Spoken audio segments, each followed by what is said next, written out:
preferred trade destination. Sources tell me his agents and the Hawks are working, collaborating on figuring out a trade landing spot. And in the nation's capital, Trae Young would give the Wizards a lead guard for the future.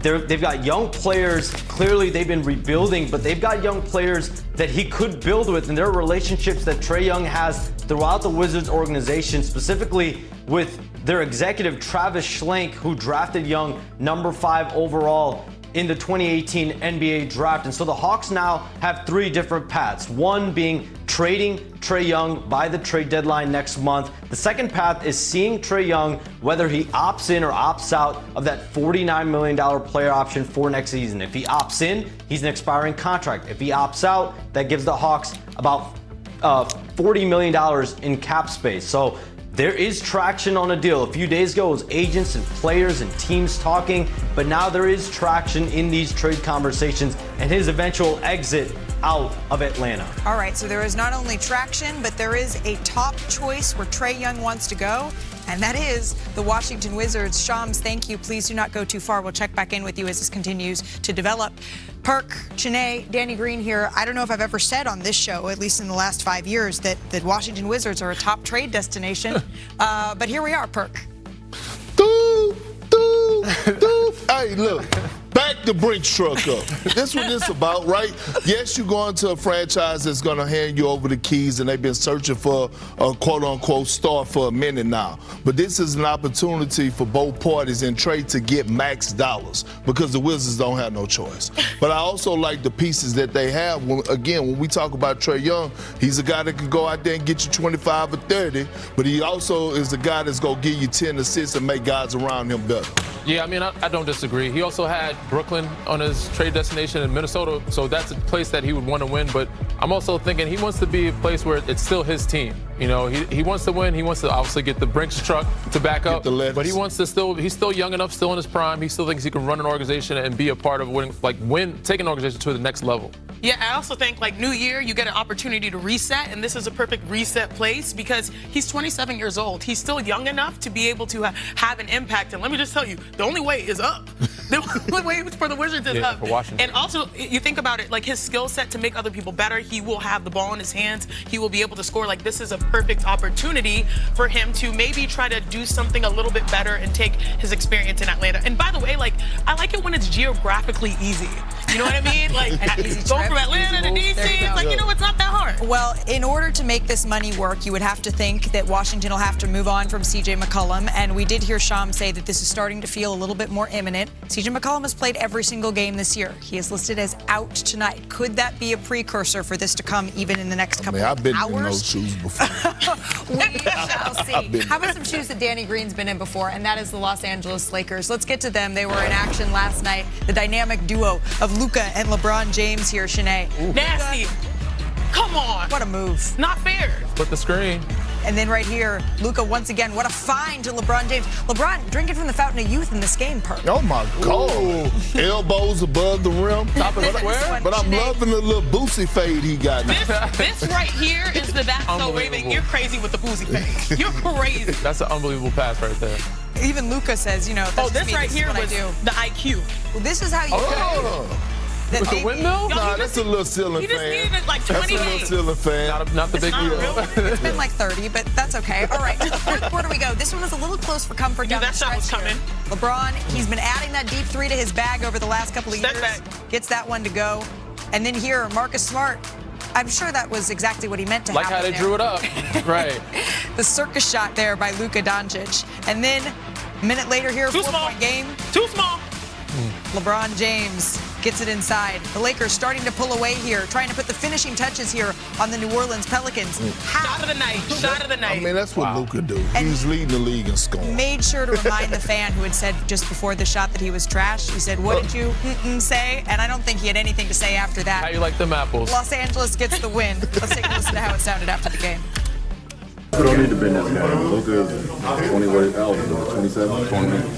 It's our 27-year-old franchise with his ball. We don't need to bend this game. It's up to bend our game around him and figure it out. He's been absolutely amazing. Just helping me out, helping others out. Being super efficient on the field goals. But yeah, there's LeBron. he can do anything. So just really appreciate him. Like I said, when we out there, I think we're playing better with each other game by game, and this is just gonna be improving more. Oh, how sweet. Really, there's some high praise from LeBron and Luka and vice versa, but they really kicked it into high drive here. Fourth quarter, they combined to score 18 of the Lakers' 32 points. By the way, that is more than the entire Pelicans team scored in the final frame of the game. So the Lakers' dynamic duo, they need a treatment from our dynamic duo. Chene, what you seeing here? Let's go. It's been a minute since we've gone shot for shot. Big bro, little sis. You know what I'm saying? We'll get you in next time, Danny. Now, you know what's interesting? The Lakers offensively are great because they have options between LeBron, Luka, and Austin Reeves. They have the potential to be the first trio in NBA history to average 25 and 5, which means when someone takes a backseat, they're good. They can do well all by themselves, those two. But let's really analyze on this play right here why LeBron and Luka work so well. One, LeBron is not running from the smoke here. He's got Zion. It's no problem here. He plays through it. This is the pick and roll. He was 7 for 11 in the paint. Most importantly, he sees this. No double is coming, no triple team. He sees the paint wide open. He had 14 paint points. He spins around and says, hey, y'all, you're too small.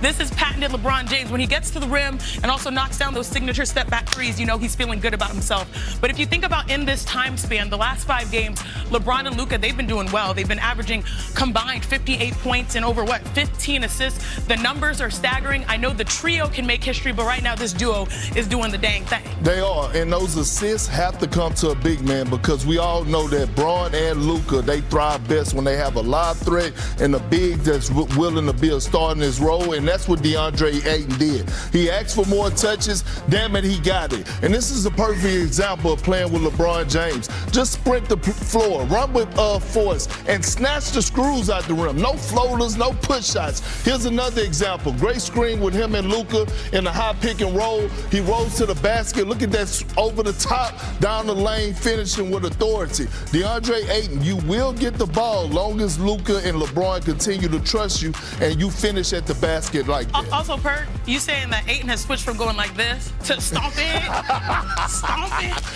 the floor? So many notes on that full screen, Perk. I thought those were just your notes that our producers put up there. I wasn't about to read all that. That was going to take the entire show. That was a business decision. Let's talk about this, though. That's the good for the Los Angeles Lakers. They're the 3rd seed in the Western Conference right now. However, they're 7-8 against teams that are 500 here. So how are we supposed to look at this Lakers squad here, Dan? I give them a little grace because it's early. Oh, come on, Dan. But Perk, we both know, February, March, April, you're not battle tested unless you're winning games against those better teams. Below 500, you're supposed to win these games. So It's a good win. You have bodies out. You have Gabe Vincent out. You have Narui's been in and out of the lineup. Austin Reeves, of course, a big piece. So being able to win these games is definitely important. But we know there's going to come a time where you got to look yourself in the mirror and say, we're not who we want to be or where we're supposed to be unless we play against those top teams and win those games against those top 500 groups. Yeah, but in order for them to win those games, your best players or best player have to defend at a high level. And I'm not asking Luka to be Jaylen Brown or Derek White because physically he's not gifted enough. But I'm asking him to give forth the effort. When your best player is giving forth the effort defensively, everybody else is going to follow. And I think that's the area, or I know that's the area that they need to clean up. Best players in the game, what number have they rocked typically? What number? 23? 23. Right? That's where the Lakers are defensively. That has to go up. Okay. Well, we don't know if the best players are going to be on the floor yet for the Los Angeles Lakers tonight. They're on the second night of a back-to-back, but so are their opponent, the San Antonio Spurs. To know where you're going, you need to know where you came from. And San Antonio came from getting Victor back against Memphis. Here's how this one went. Let's pick it up in the 3rd quarter. After Victor missed that summer action paid off. Perk, you can do that, right? He would pull his whole bag. Just like Perk could do this. Wemby making an impact here off of the bench. But the final seconds of the 3rd quarter here, Cam Spencer drives to the basket, kicks it to Jaren Jackson Jr. Okay, Cam was great. JJJ, 21 points in this one. All right, under 5 left in the 4th. Wemby powering his way Like inside. a shake to the left. Keeping his team in it here. But again, notice now the time and the score. Wemby keeping his team in it. But guess what? He's hit his minutes restriction, so to the bench he goes. But that's why you're supposed to get Captain Clutch, right, Shanae? Yeah, absolutely. This is a game where I was like, okay, the Spurs are going to pull away. They're finding their way. But then again, I said, that man right there had himself a night. Spencer brothers having a year. They certainly are. But then 40 seconds here. Once again, the Memphis Cold-blooded. Grizzlies take a lead in this one. So 10 seconds left here. The San Antonio Spurs down 1. Fox is who you want the ball in his hands. There was time. Gets good defense. blocked on the jumper by Santi Aldama. Some clutch defense by Aldama there. The Grizzlies win 106-105 in this one. Here's Victor Wembanyama. We're not at our level. You know, I think it's there's some things we need to figure out. So the good thing is we can match up with anybody and look everybody in the eyes. But the bad thing is we look everybody in the eyes, and sometimes we should just put people away. So Victor said the good news here is that we can match up with anybody. But then he said we can look everybody in the eye. The bad thing is we look everybody in the eye. So he's writing Shay's Instagram captions. but really what he's saying here is that we're playing down to our competition, Perk, in a very poetic way. They are, but I'm not panicking. The reason being, I'm tired of getting, these appetizers of the San Antonio Spurs. I'm tired of the devil eggs. I'm tired of the calamari.